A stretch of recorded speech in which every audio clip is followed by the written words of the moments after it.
Welcome back to Psychology 650. Today's video we're going to take a look at the Diathesis-Stress model and depression. Specifically, we're going to do a short overview of 3 causal models of depression, address the genetic antecedents or causes and environmental triggers, how depression is played out in the brain using this model, as well as some of the medical and psychological interventions. We'll finalize our discussion with the Diathesis-Stress model critique. Back when I went to graduate school, and I know some of you would think, well, that must have been about the Civil War, there were 3 predominant theories about mental illness. All mental illness, not just depression, but mental illness in general. One group said that it had to be genetic, another said, no, it must be caused by something in the environment. And then the third group wondered, well, could it possibly be a combination of both? And then they mapped the human genome and started to ask questions. Like, what does that gene do? What happens when those 4 genes get fired off at the same time? So they had some questions. They wanted to know, are there genetic differences between people with and without a specific disorder? Does the presence of specific genes guarantee the disorder will manifest? And how does one's environment or experience affect the expression of genes?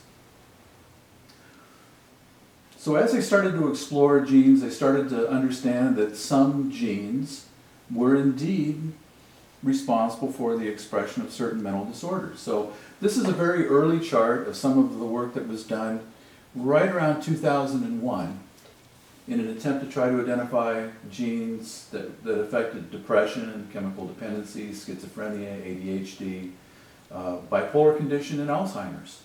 So what this basically shows you is that this column shows you the gene and the way that it's designated, the specific name of the gene, the variant, which is not important for our discussion today, and the effects. So for example, you'll notice that there's one gene that this model shows to be responsible as the precursor for depression, as well as chemical dependency and anxiety. This gene has been labeled SERT, and SERT is short for serotonin, which is one of the neurotransmitters responsible for our being able to regulate our moods. Without serotonin in our brains, we would be emotional wrecks. Each gene, and there are, by the way, about 26,000 genes in each of us. Each gene has 2 parts, or 2 alleles. One you get from your dad, one you get from your mom. When these alleles were studied using recently developed techniques, researchers discovered something odd. When you looked at depression, the SERT gene, they noticed that some alleles are long and some alleles are short. And this graph describes that. You'll notice that this particular allele is longer than this allele. The translated regions of each gene are the same, but the promoter regions are different. So notice that the short allele has all the right instructions for making the transporter itself, as that comes from the translated region. What's different about the short allele is in the promoter region, as I said, which is part of the gene that determines how much of the transporter is made and how often. Think of it as the switch, or the on switch, for making transporter. So what we have here is gene variability being identified as the diathesis, part of the Diathesis-Stress model. Diathesis just simply means underlying cause, or predeterminate variable. So when we look at genetic variability of the SERT gene, we find that there are 3 different possibilities. I can inherit a long one from mom and a long one from dad. I can inherit a long one from mom or dad, and a short one from mom or dad. Or I could just inherit 2 short alleles. So this is the diathesis part of this, genetic variability, and then the stress comes from, in this particular case, the flow of stress hormones that actually trigger or cause the genes to make the change in the brain that produces depression in this case. So the 2 stress hormones are adrenaline and cortisol. Adrenaline, you know, and have experienced regularly, as it's responsible for our fight, flight, or freeze reaction when we're in a crisis. cortisol helps us metabolize our food, but in high levels in the brain, it can cause a disruption to the brain's ability to use serotonin. The specific impact of cortisol on the brain's ability to use serotonin is dependent on the length of the gene alleles that we recently, as I just explained. So if I have 2 long alleles, we consider this to be optimal. However, with 2 long alleles, I can still develop depression if I'm exposed to a very significant emotional event.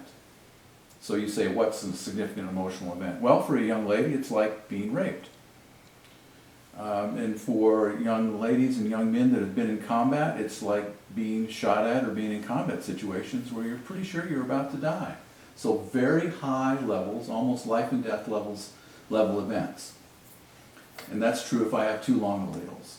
If I have 1 long and 1 short allele, I'm more vulnerable to the effects of cortisol than if I had 2 long ones. So it doesn't take a life and death event if I have a long and a short, but it takes a fairly significant emotional event.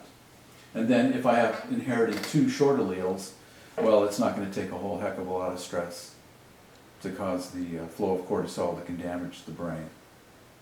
So under this model, there is no one that's excluded from the possibility of developing depression.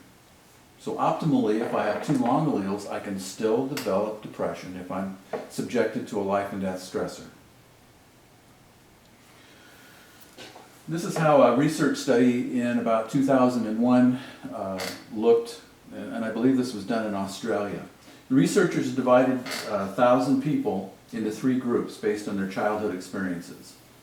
Maltreatment was determined by asking the participants at age 26 about their childhood, but also from childhood observations the researchers had made at the age of 3 during a mother and child interview, and again at age 7 with a parent interview. Now you might be asking, what's significant about the age 26? Well, if you remember, if you've had physiology or if you've had neurochemistry before, you know that the brain continues to mature until we're about 26. So that's why they decided on the age of 26. Maltreatment included physical abuse, harsh or rejecting parental style, and sexual abuse. And what the research showed was that individuals with 2 short alleles had twice the likelihood of developing depression than individuals with 2 long alleles. So the Diathesis-Stress model in relation to depression, according to this study, is proven. So how does this all play out in the brain? Well, first, a little refresher on brain cells. We have billions of brain cells, so what I have here is an electron microscope depiction of 1 brain cell. Dendrites carry neurotransmitters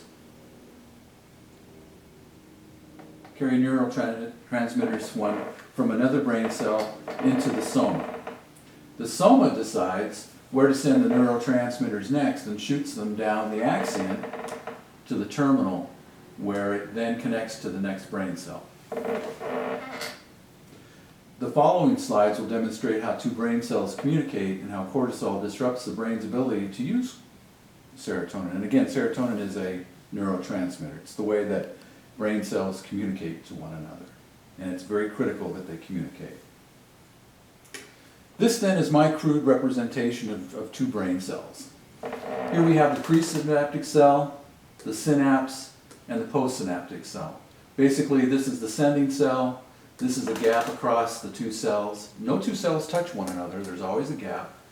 And this is the receiving cell. So sending, synapse, and receiving. The signal needs to get from here, across the synapse, and into this cell before the signal can continue. So when we look at these cells under very powerful microscopes, we can see that there are bubbles or vesicles that contain little pieces of serotonin. And as the serotonin migrates down to the bottom of this cell, and it does that because, well, consider this as being a positive charge and this being a negative charge, so they attract one another. So the attraction is from the sending to the receiving cell. So it gets to the bottom of the sending cell, and what happens is that it opens up into the synapse. And you can see little pieces of serotonin floating around in the synapse. You can also see on the receiving cell now that there are receptors.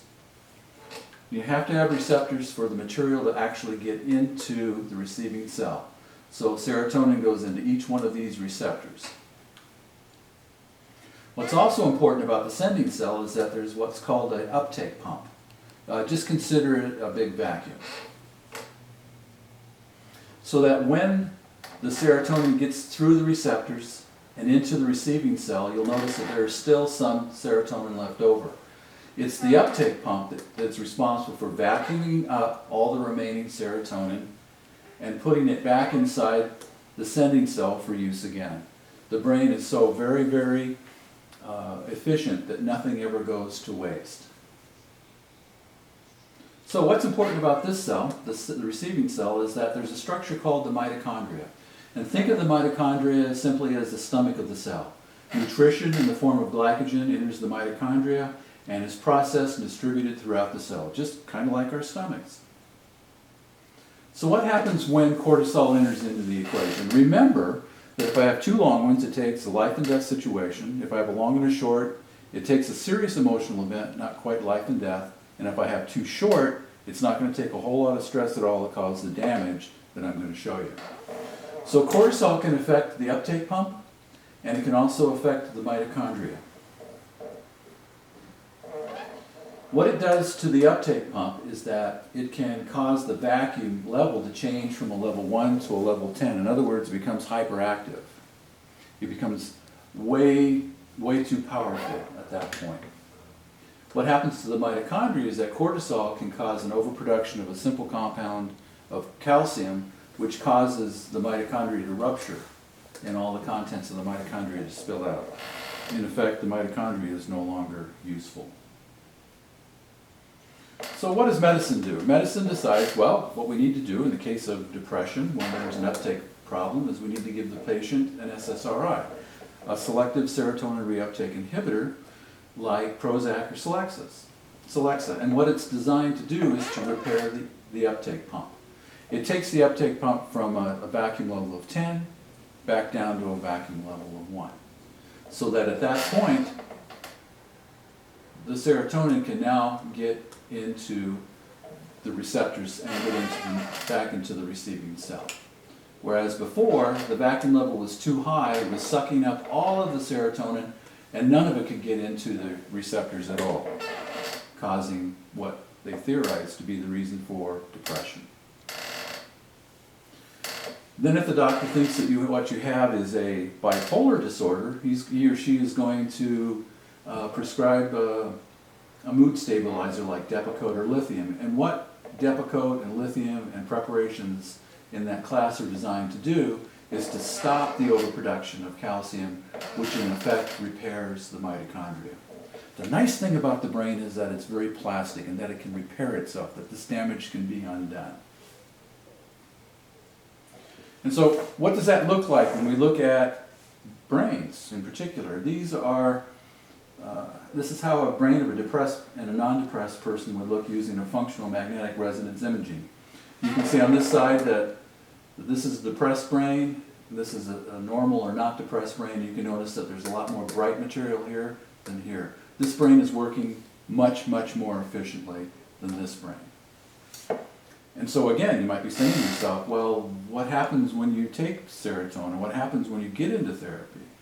And what happens is that the depressed brain, over time, usually about 6 months or so, starts to get a heck of a lot brighter. And we can see that on the functional magnetic resonance imaging machine.